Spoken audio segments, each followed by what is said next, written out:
on the next episode of AMC's The Walking Dead. I know what the Saviors are, and I know what they do.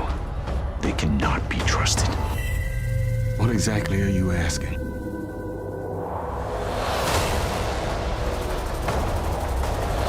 If we don't do something now, things will go bad. And when they do, we'll lose everything.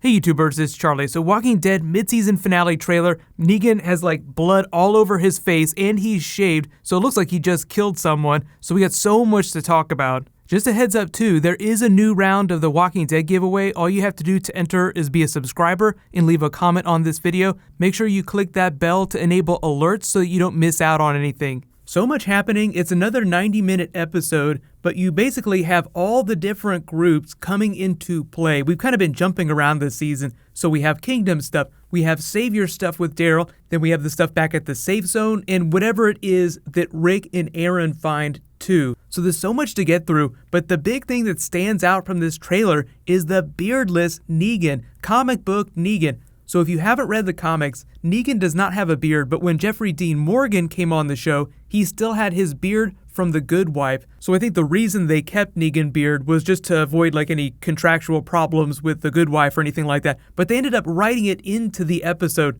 Remember when Negan came to the safe zone to take all their stuff, he was looking at the tape of Rick with like the full-on wild man Grizzly Adams beard and was like, "You're not this guy anymore. Look how badass you used to be." So beard equals badass. They wanted Negan to feel like a badass in the first part of this season. Now, beardless Rick is starting to become bearded, crazy Rick again, but there's a couple things that have to happen before he gets set off, and a lot of it has to do with this Carl arc from the last episode. Like, just imagine how much Rick would freak out if he thought that Negan was hurting Carl. Negan knows he needs to uphold the balance, that's why he's taking Carl back. Carl knows this, so he kind of threw it in his face in the episode. "You're not going to kill me, you can't kill me." So Negan's a little pissed off about that, so he's probably going to try and have some fun messing with Rick's head when he takes Carl back. But there's still a lot of road to travel before they can end Negan's rule, and a really important part of that is getting help from within the Saviors, which it seems like Daryl is getting right now as he's escaping. A lot of you are wondering if maybe that's Jesus that wrote him the note, or if it was Sherry, or if it was Dwight. I think all three of those people definitely want to get rid of Negan, but the most important ones are Dwight and Sherry. Once they start helping the survivors out, then they can really do some good. Jesus is badass, so it seems like he's still on his mission to find out what's going on with Daryl. Maybe he'll help him escape. A lot of you are wondering if maybe he tailed back with Negan and Carl. I'd be surprised if he's in the back of that truck. I think the whole point of that Daryl scene at the end was the idea that Daryl's getting out, but he's going to need some help, so it just would make sense that Jesus would be there to help him get the rest of the way after Dwight and Sherry help him out. But right now, it just seems like Sherry is more into the idea of getting rid of Negan than Dwight is. You think all those times Negan smiles at him when Sherry's standing nearby would just set Dwight off. So he seems like a powder keg that's waiting to explode, but he just hasn't hit that tipping point yet. So hopefully they'll address that in the final episode. But if you're reading along, I still think that they're in volume 18 right now. I don't think they're going to blow past that too quickly, but we'll probably move into volume 19 comic book story in the back half of the season. It just depends on how much comic book stuff they do in this mid-season finale. And they've been following the comic pretty closely, but we just did issue 105, and there's a couple more issues in volume 18, so it just depends on how much comic book story they blow through. Sometimes they do a little bit, sometimes they do a whole bunch at the same time. But the other big thing here, the Kingdom acting against the Saviors. So it sounds like they're really down with the idea, like they want to get rid of them too, but there's just too many people. So we have to have that moment when Jesus, Hilltop, the Kingdom, the safe zone, and whoever it is that Rick and Aaron run into come together and say, we're going to work together to do this with the help of Dwight and Sherry from the inside.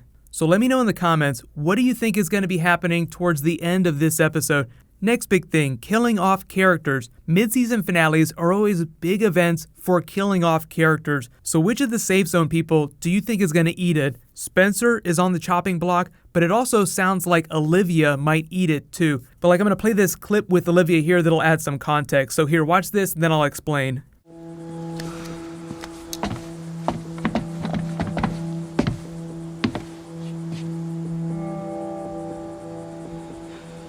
Here's the damn lemonade. I had some in my kitchen. Denise liked it.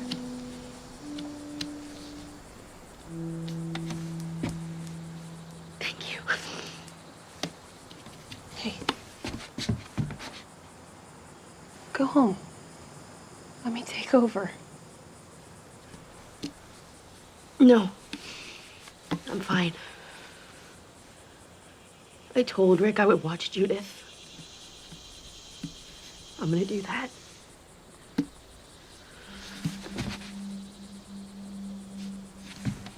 You should go. We're about to sit.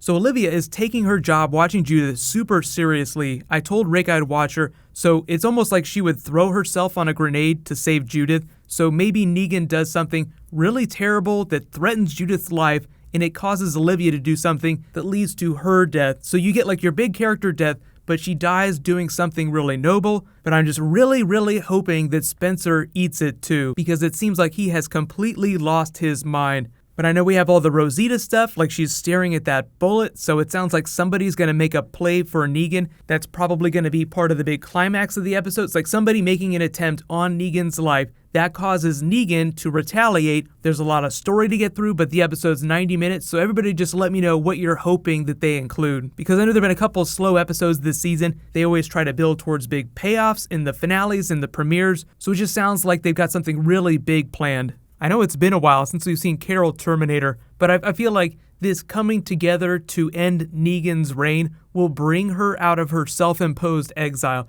She's in that house, so she's been helping the Kingdom people, but you see how this season they've kind of split the survivors up. Some of them stayed at the safe zone. You have Carol and Morgan at the Kingdom, then you have Sasha and Maggie at Hilltop, you have Daryl with the Saviors. It just made it easier for them to tell this broader story by just splitting the group up, which I think a lot of people were kind of pissed about, because you always wind up with like the really slow episodes with like the B and C list characters when you really want to be following the main action. So here's my other big question. What do you think about the fact that they're telling all these different storylines, splitting the group up? Do you want them to all come back together sooner rather than later? Because it feels like that's what the back half of the season is all about. But I think, the people that have gone to different communities will stay put for the time being. But what's going to happen later tonight is there's a new Transformers trailer. I'll post a video for that, so that should be up in the next couple of hours. While you guys wait for that to post, you can click here for the Walking Dead episode video, and you can click here for my Westworld finale video. Thank you so much for watching, everybody. Let's high five. I'll see you guys tonight.